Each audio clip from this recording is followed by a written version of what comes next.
Solange Mougin, who's following the story for us. Solange, just first of all, tell us what you can tell us about what's happening at this fire. Well, as you said, it did break out around 2:40 a.m. That's at least when firefighters were called to the scene. Witnesses said they heard loud explosions coming from the site.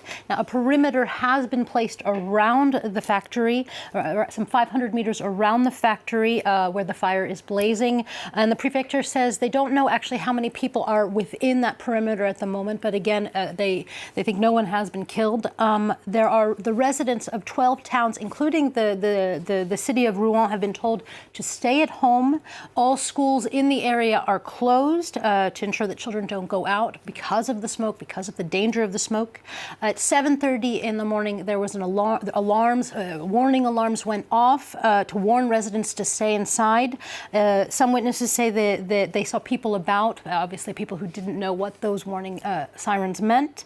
There are, as you said, just under 200 firefighters on the scene, some 60 firefighting vehicles, and according to the Firefighter Commission, more teams are coming from around France, are on their way.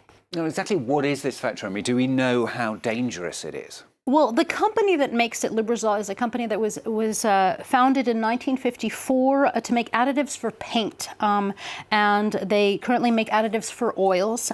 It has a safety tag of Seveso.